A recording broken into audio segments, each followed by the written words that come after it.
The morning began with a sound that didn't belong. It wasn't the gentle tick of the kitchen clock that had lulled him into the habit of waking early. It wasn't the rattle of the old pipes that coughed whenever the upstairs shower was turned on. It was a knock. 3 knocks. Firm. Hollow. Measured. Daniel Holt sat up in bed, the taste of sleep still thick in his mouth, the dim light of pre-dawn pooling against the blinds. For a moment, he thought it might be a neighbor. Maybe Mrs. Carver, the one who still insisted on delivering banana bread every winter. Maybe coming to tell him something about the power lines or a stray dog. But something about those knocks, there was no hesitation, no friendliness. Just purpose. He padded to the door, every floorboard creaking under his bare feet. Through the frosted glass, 2 silhouettes waited. One taller, still as a statue. The other shifting slightly, as if carrying weight. When he opened the door, the cold air rushed in, sharp and damp, the kind that makes the lungs feel smaller. 2 officers stood there, their breath ghosting in the chill. He recognized neither of them. Mr. Holt. The taller one spoke first. Yes, Daniel answered, his voice rough from sleep. The officer held out a small sealed evidence bag. Inside, resting against the clear plastic, was an object Daniel hadn't seen in over 2 decades. A camera. Not just any camera. Her camera. He knew it instantly. The sunflower sticker on the back, slightly peeling at the edges. The faint scratch across the lens rim from the day she dropped it on the driveway and laughed like it didn't matter. For a moment, Daniel forgot to breathe. His hands hovered over the bag but didn't touch it. The world around him, blurred. The porch, the officers, even the icy air. All of it seemed to dissolve, until there was only that camera sitting between them like an artifact dredged up from the bottom of a long, dark ocean. We recovered it during an unrelated property search, the officer continued, his voice neutral but heavy with unspoken weight. It was logged in an evidence box that hadn't been opened in years. Daniel's eyes flicked between them. He wanted to ask where they found it, how, why now. But the questions tangled in his throat. All he could do was look at it, like if he blinked it might vanish again. The younger officer cleared his throat and shifted his weight. We thought you should have it back. Daniel reached out at last. The cold plastic pressed against his palm through the bag, but it wasn't the temperature that made him shiver, it was the memory. The weight of it was the same. Light, almost fragile. He'd held it before. He'd watched her run down the street with it, bouncing against her neck, snapping photos of anything that caught her wandering mind. It had been 22 years since Anna Holt disappeared. 22 winters without her voice in the hallway. 22 birthdays where her chair sat empty. And now, in the fragile light of an August morning in 2023, a part of her had found its way back to him. Daniel closed the door after they left, the silence rushing in like water flooding a ship. He placed the camera on the kitchen table and stared at it for what felt like hours. The blinds were still drawn, and the room was washed in pale blue light, the same color the sky had been on the last day he saw her. His chest tightened. If the camera had been missing since 2001, what could it hold? The thought hit him like a slow, cold wave. This was not just a thing. It was a witness. And whatever it had seen back then was still trapped inside, waiting for him. Before the camera, before the hollow years, there had been sunlight. Not the kind that just warms the skin, but the kind that seems to fill the bones, the kind you remember decades later, even when the world has gone gray. It was June 2001. Anna was 13, and the summer break had just begun. She had a way of making even the smallest things look like adventures. Walking to the corner store for ice pops, lying in the grass until clouds turned into animals, or snapping pictures of things no one else noticed. Her first real camera, the one Daniel had saved 3 months to buy, wasn't fancy. Plastic body, fixed lens, a small strap for her wrist. But when she opened it on her birthday, her eyes widened like it was the key to another universe. From that day forward, Anna became the family's chronicler. She'd crouch to photograph ants on the driveway, press her face against the fence to catch a neighbor's wind chime swaying in the breeze, snap pictures of her mother mid-laugh, or of Daniel when he thought he wasn't being watched. He still remembered that laugh, hers bright and unguarded, the day she dropped the camera on the concrete. A thin scratch bloomed across the lens rim. She lifted it up, checked if it still worked, then shrugged with that half-smile of hers. "Makes it look vintage," she had joked. That summer, her world was all color. Sun-bleached sidewalks, the deep green of the park grass, the orange light of late afternoons. But Anna's photos weren't just pretty. They had intent. Even at 13, she framed the world in ways that made it feel different. Sometimes, looking at them, Daniel got the unsettling sense that she'd seen more than she was supposed to. She'd often vanish for an hour or two, camera swinging from her wrist, saying she wanted to find something new to capture. Daniel, not yet fluent in the language of worry, had let her wander. Their small town felt safe then. People left doors unlocked. Neighbors brought over extra pies. There was a belief, a fragile one as he'd later learn, that children could still roam without fear. And roam she did. She'd come back with shots of graffiti under the old bridge, of a stray cat with one ear missing, of a woman in a red coat walking alone at dusk. Sometimes the pictures had no people at all, just empty streets, closed shopfronts, shadows stretching across the sidewalk. Her mother once teased her about it at dinner. "Why don't you take pictures of happy things?" Anna had looked thoughtful for a moment, then answered softly, "I like how lonely things look in pictures." Daniel had felt a flicker of something at that. He couldn't name it then, an unease perhaps, but he brushed it aside. She was just a kid after all. A thoughtful one. Back then, he didn't know that certain kinds of curiosity can be dangerous. That looking too closely can sometimes make something start looking back. That summer evening, he had sat on the porch while she took her last picture of the day. The sun setting behind their street, the light catching her hair in a halo of gold. The shutter clicked. She smiled. And somewhere inside that moment, the slow thread of an ending began to weave itself into their lives. The day began without warning. No storm on the horizon. No strange phone calls in the night. Just an ordinary Thursday in late August, the kind where the air already holds the promise of autumn, but summer still lingers on the edges. Daniel remembered the kitchen that morning. Sunlight streaming through the blinds in long golden stripes. The faint smell of toast. The radio murmuring the weather forecast in the background. Anna sat at the table, tying the strap of her camera around her wrist as if it were as essential as shoes. "Don't forget your lunch," her mother said. Anna nodded absently, already leaning toward the door. Only later did Daniel realize the lunchbox was still sitting on the counter hours after she'd gone. A small, careless oversight that would gnaw at him in the years to come, the first crack in a day he thought had been normal. She was supposed to walk to the bus stop at the corner of Maple and 5th. 10 minutes. A short, safe route through quiet streets. At 7:58 a.m., a neighbor saw her passing the white picket fence, with her camera swinging loosely at her side. She waved. Anna waved back. And then nothing. By 9:30, the school called.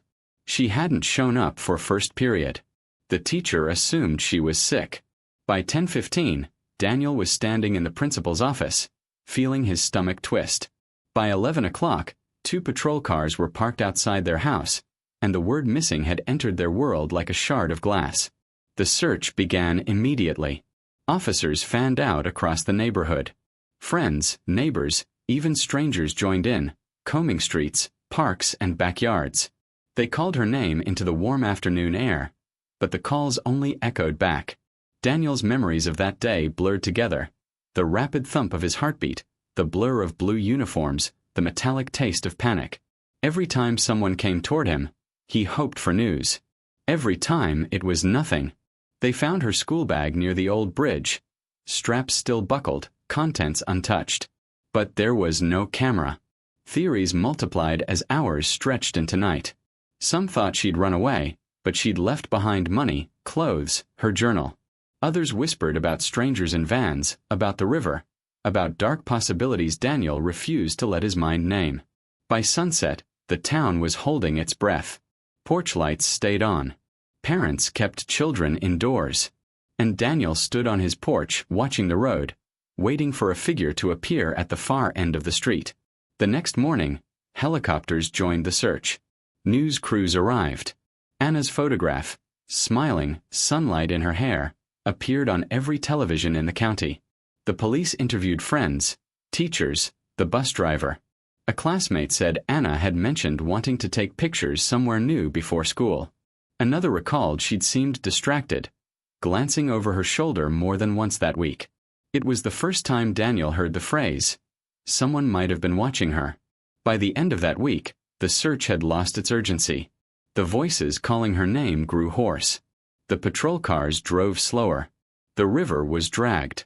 The woods combed twice over. And when no answers came, the quiet settled in, a heavy, suffocating kind that never really lifted.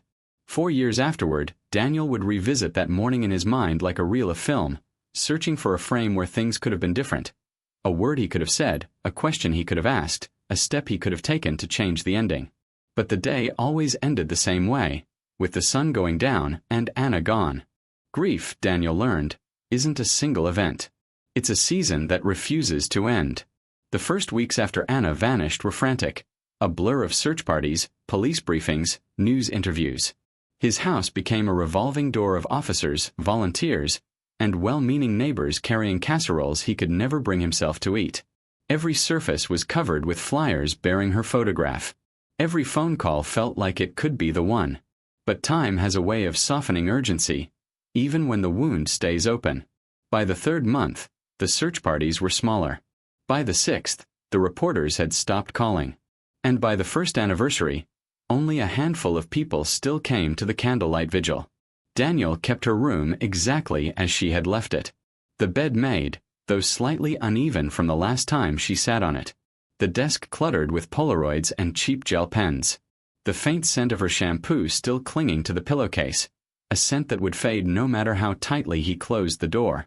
Sometimes, late at night, he would sit on the floor beside her bed and talk to her quietly, as if she were just in the next room. He'd tell her about the weather, about the neighbor's new puppy, about the way the world had shifted without her in it. He never knew if it was for her or for himself. The years became marked not by holidays or birthdays, but by the absence of them. Birthdays came with an unlit cake, candles still wrapped in plastic. Christmas, with one less stocking on the mantel. He stopped watching the New Year's Eve countdown because the idea of time moving forward felt like betrayal.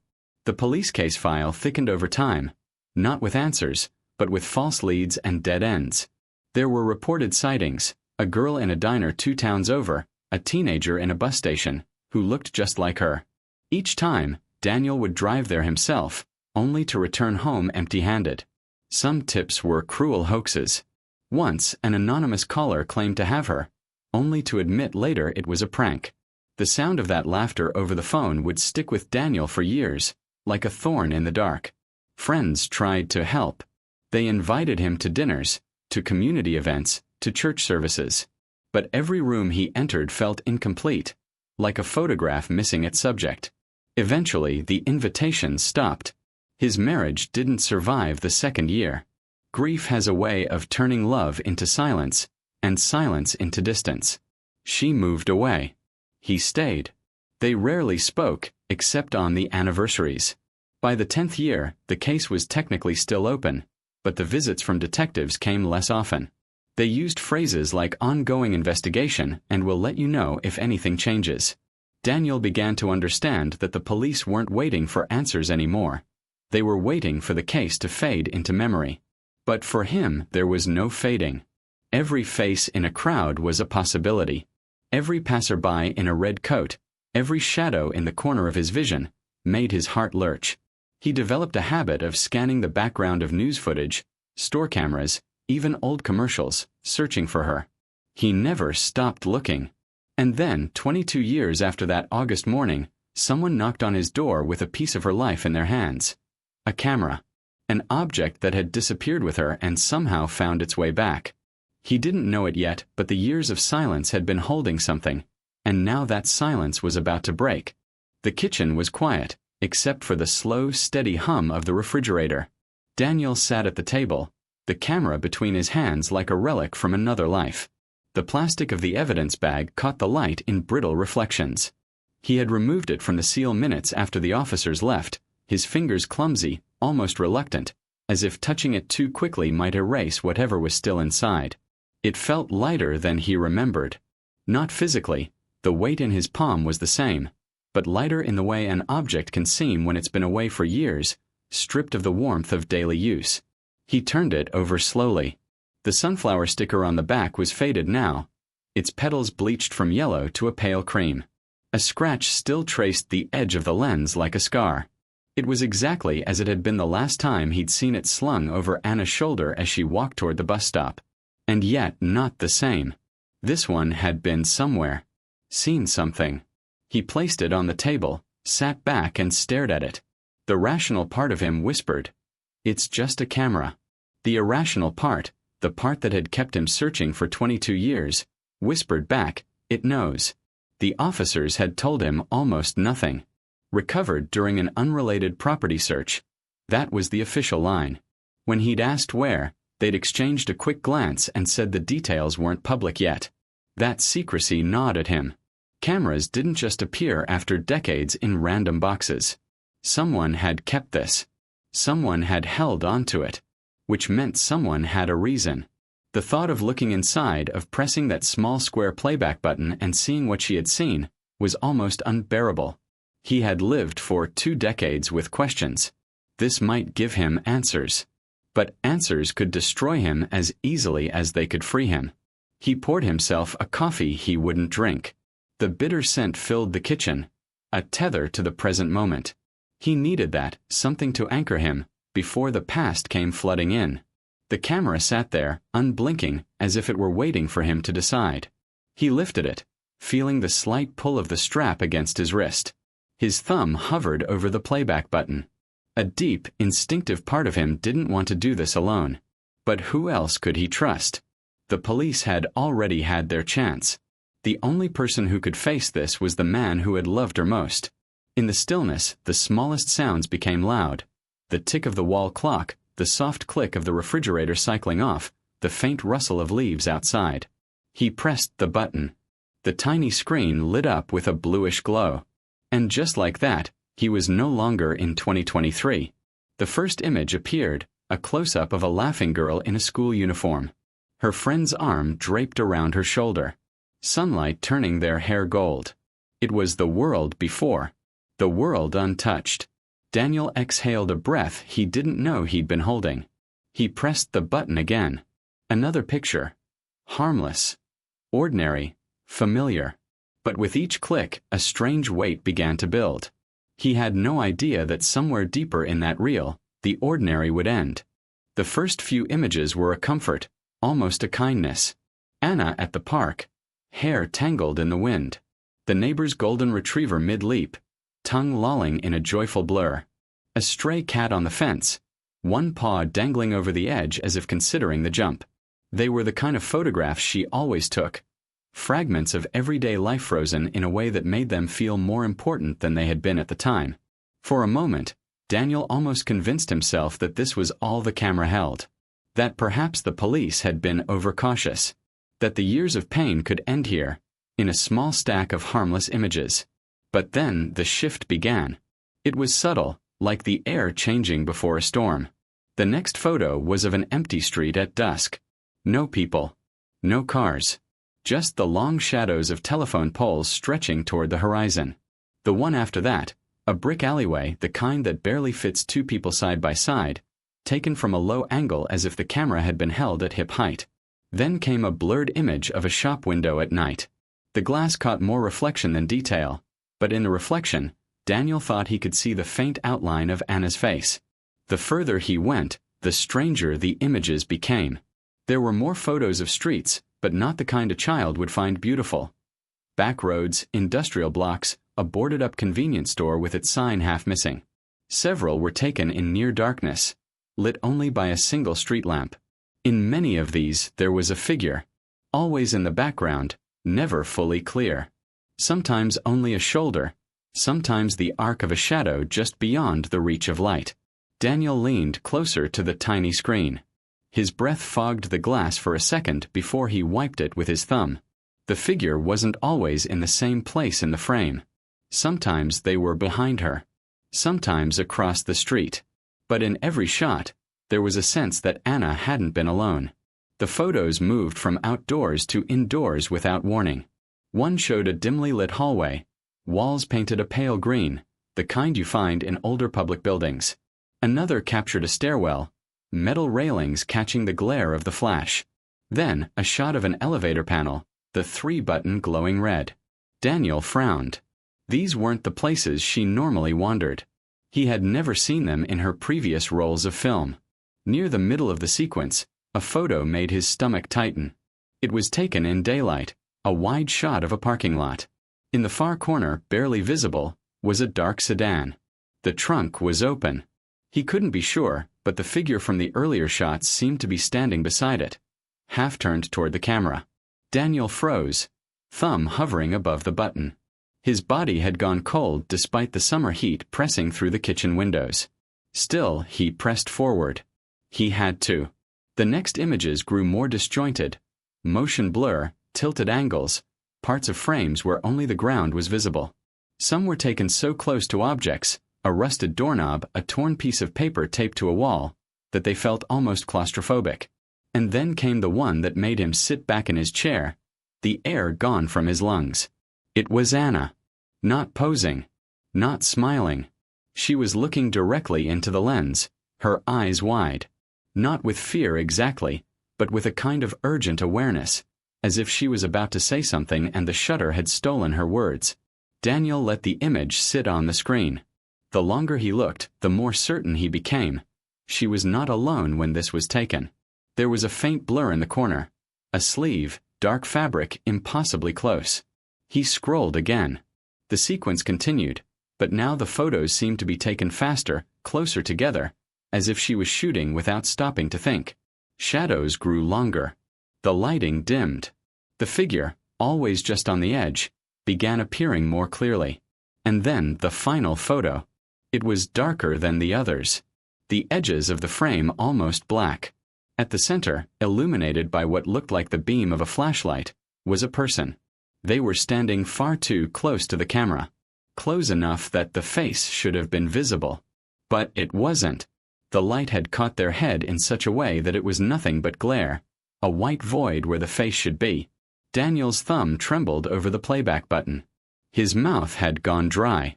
Somewhere in the back of his mind, a thought whispered. Not who is this, but how long had they been there before she noticed? The screen went black when the final photo faded.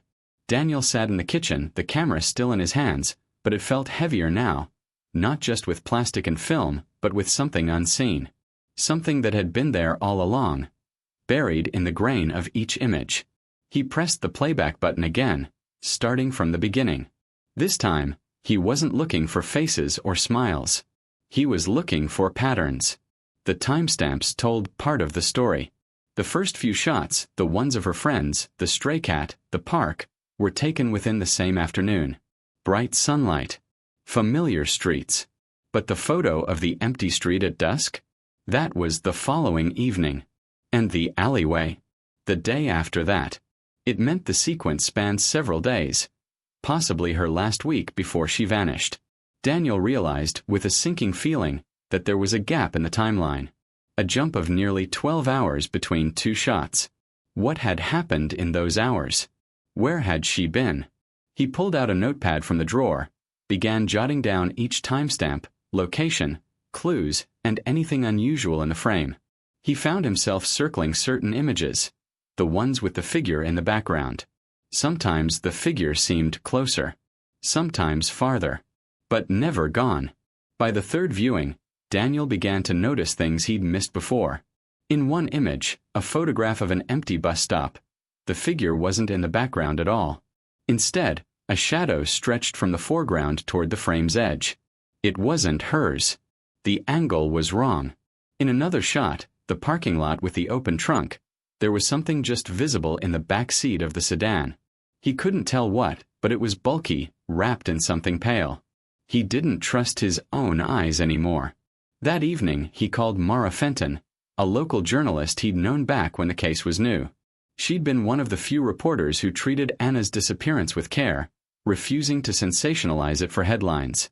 When he told her about the camera, there was a long silence on the other end of the line. "Can I see them?" she asked. The next morning, she sat at his kitchen table with a laptop, scanning each image into high resolution. The photos appeared larger now, each pixel revealing more than the tiny camera screen ever could. Mara leaned in.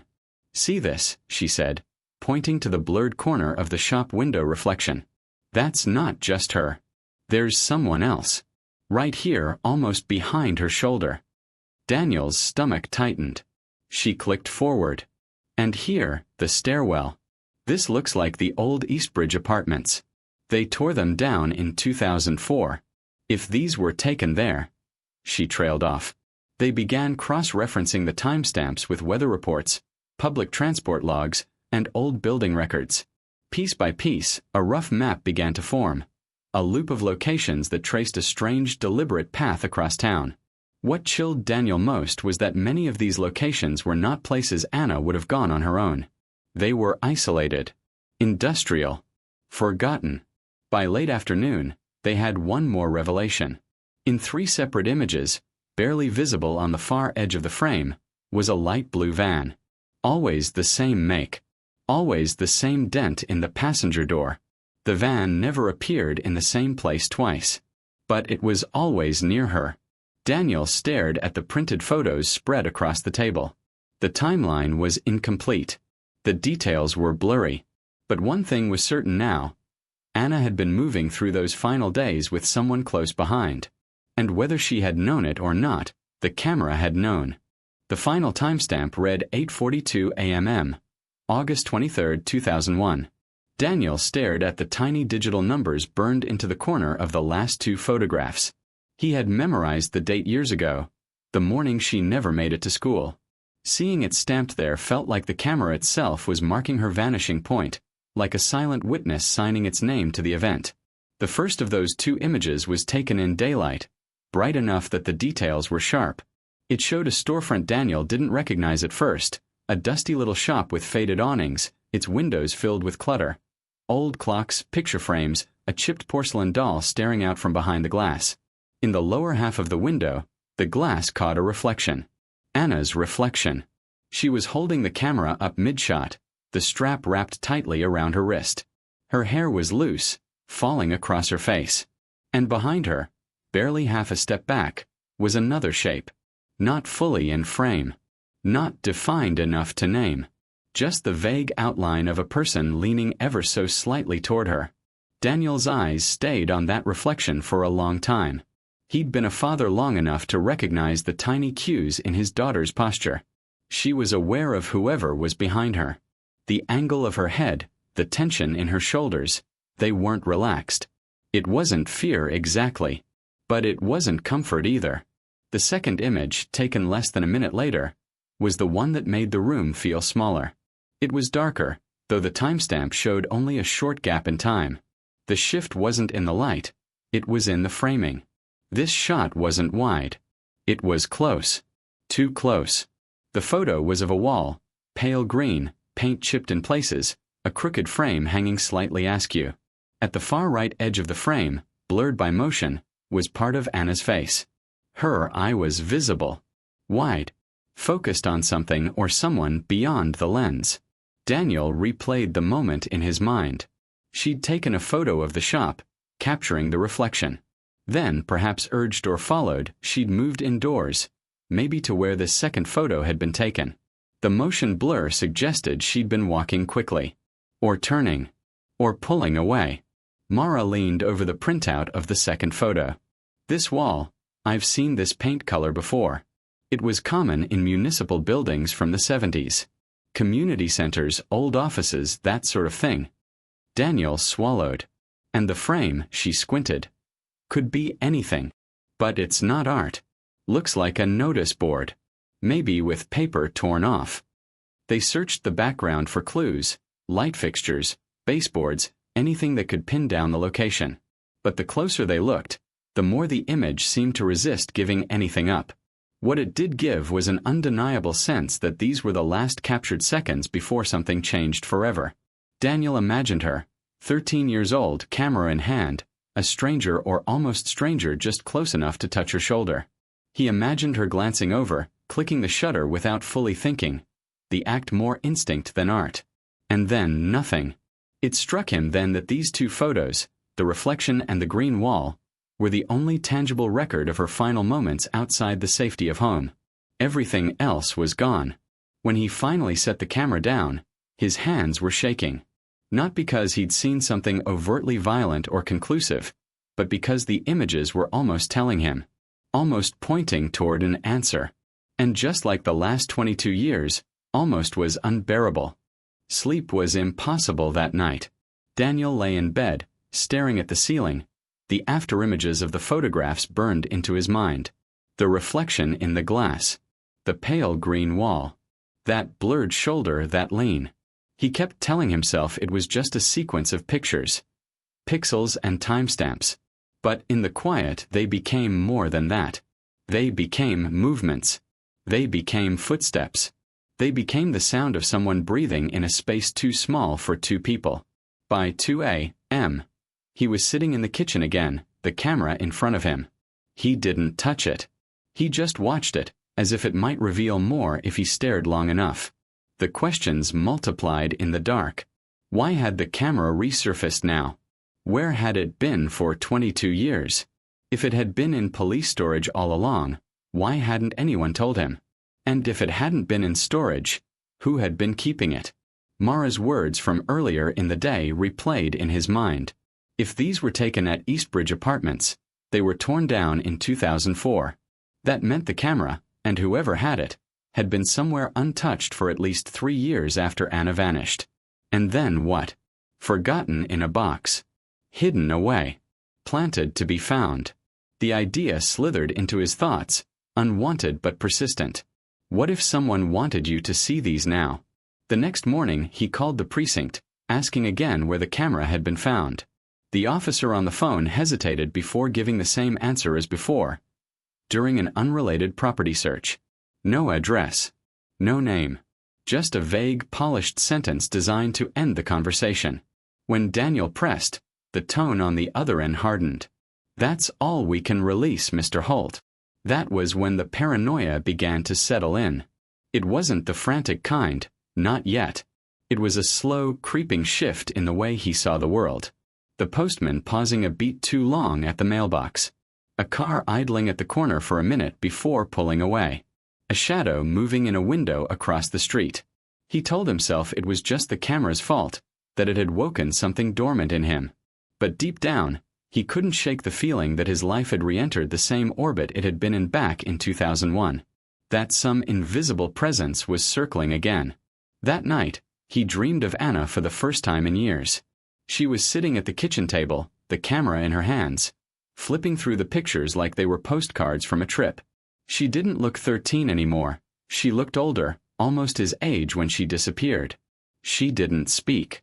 She just slid the camera across the table toward him and mouthed something he couldn't hear. When he woke, the words were gone. But the feeling remained. It was Mara who spotted it. They'd been combing through the scans for days, each of them chasing their own threads. Daniel looking for familiar places, Mara searching for overlooked details. The photos had begun to blur together in their minds, but she kept returning to one, a blurry, low-light shot taken in what looked like an empty lot. At first glance, it was unremarkable. Grainy asphalt, a pole in the distance, shadows pooling in the corners. But in the upper left, faint and almost lost in the noise, a neon glow curved into a single word, vacancy. Mara zoomed in, pixel by pixel, until the letters sharpened enough to read more. Bluebird Motel. Daniel frowned. Never heard of it. That's because it's gone, she said. Shut down in late 2001. They demolished it the next year. The name hit him like a stone dropped into still water. If this photo was taken there, and it had to have been given the sign, then Anna had been at the Bluebird Motel in the days, maybe hours, before she vanished. Daniel pictured the place vaguely from years ago, a low-slung strip of rooms off the highway, the kind of place you drove past without looking twice. He remembered the peeling blue paint, the flickering sign that seemed to hum even in daylight. They dug deeper. Local archives showed the motel had been linked to a handful of police calls in the late 90s. Disturbances, noise complaints, a drug arrest. Nothing directly connected to Anna, but enough to mark it as the kind of place where people went to stay unseen. What unsettled Daniel most was this. The Bluebird was nearly 2 miles from any route Anna would have taken to school. It was not a place she would have wandered into accidentally. And yet she'd been there. With her camera. Taking pictures. The timestamp on the motel shot was just 1 hour before the Greenwall photograph, the last image before she vanished. Mara leaned back in her chair. If the camera was found during a property search, and that property has any connection to the motel, Daniel finished the thought for her, then whoever had the camera might have been there with her. The realization landed heavy between them. This wasn't just a random sequence of eerie photographs. It was a trail, a quiet, deliberate trail leading to a place where Anna had stood. And if the camera had been kept all these years before suddenly reappearing, maybe that trail hadn't gone cold at all. Maybe it was being relayed for them to follow. Daniel stared at the motel photo again. The sign's pale glow bled into the night, casting a sickly light over the cracked parking lot. At the edge of the frame, in shadow, there was something else, a shape that might have been a door slightly open. He didn't know if it was his imagination, but he thought he could see just the faintest glimmer of an eye looking out. The voicemail tape had been sitting in a shoebox for years. Daniel had kept it, not because he thought it was important, but because he'd been incapable of throwing away anything connected to her. The box contained scraps of her handwriting, a broken hairclip, ticket stubs from a summer fair, and buried under it all, a small cassette with the word messages written in Anna's neat, rounded letters. He hadn't touched it in decades. Until now. The motel photograph had cracked something open in him, a hunger not just for clues, but for her. Not just her face in still frames, but her voice. He dug the old answering machine out from the closet. Its plastic yellowed with age. It took him 3 tries to find an outlet where the cord would hold. The machine whirred to life, its tiny digital display blinking. 3 saved messages. The first 2 were from neighbors. Cheerful, inconsequential. But the third, static at first. Then a click. And then her voice. "Hey, Dad. It's me." The sound was so clear, so impossibly present, that for a moment he forgot she was gone. She sounded breathless, like she'd been walking fast. There was a faint hum in the background. Maybe traffic, maybe something electrical. "I met someone today," she said, her tone a mix of curiosity and hesitation. They take pictures too." She paused. The silence between her words felt like it stretched for miles. "They showed me a place. Said it would make a great shot. I think they're right. I'll tell you about it later." The message ended abruptly, cut off mid-breath. Daniel froze, replaying it over and over. Every pause, every faint noise in the background became a potential clue. The hum, the way she lowered her voice slightly before saying place. He didn't want to imagine what that place had been. But now, with the motel photo lodged in his mind, the connection was inescapable. Mara listened, her eyes fixed on the middle distance as if picturing it all. If that was the Bluebird, and she left this before she disappeared, someone might have been with her while she made this call. Daniel's stomach nodded. The message wasn't just her voice. It was a timestamp, an echo from the hours when she was still alive, still moving through the world, unaware of how little time she had left. He had lived 22 years without hearing her speak. And now, the one surviving fragment of her voice carried the shadow of someone else inside it. Someone who had led her to a place she never should have been.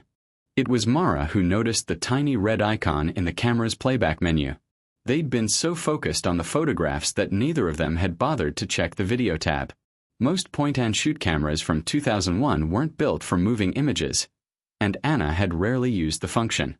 But there it was, a single file, time-stamped August 23, 2001, 8:49 a.m.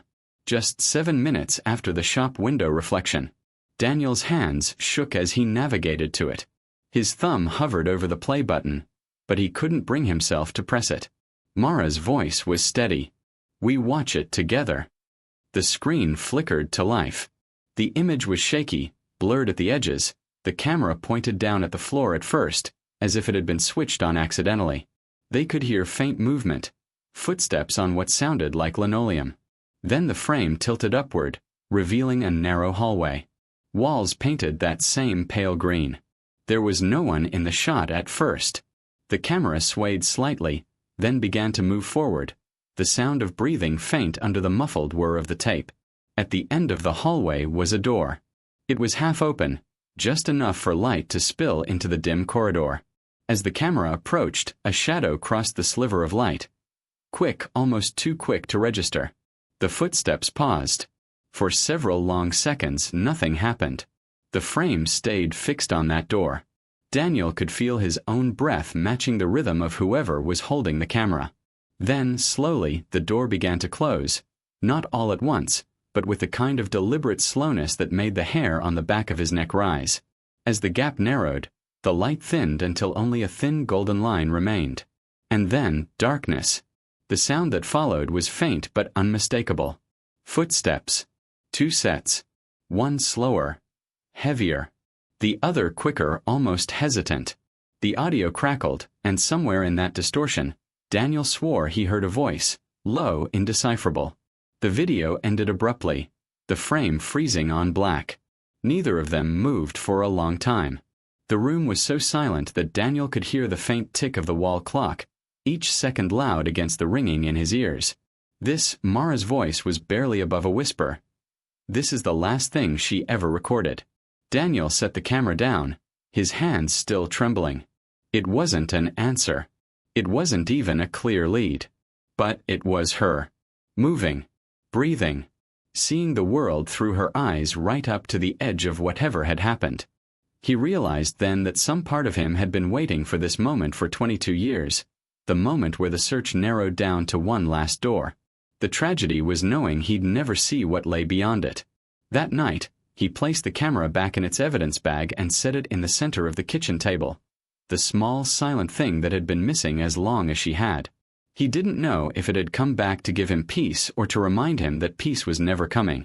In the days that followed, he found himself playing the video again and again.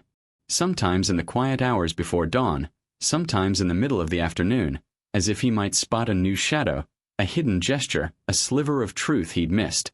But the truth stayed where it had always been, just beyond reach, behind a half-closed door. The last time he watched it, he paused the frame right before the darkness swallowed the light. It struck him that in that moment, she might have been looking at the same thing he was now. The same sliver of light. The same narrowing gap. And in that unspoken connection across 22 years, he finally understood the cruelest part of the mystery. Sometimes the closest you can get to someone is the moment you lose them.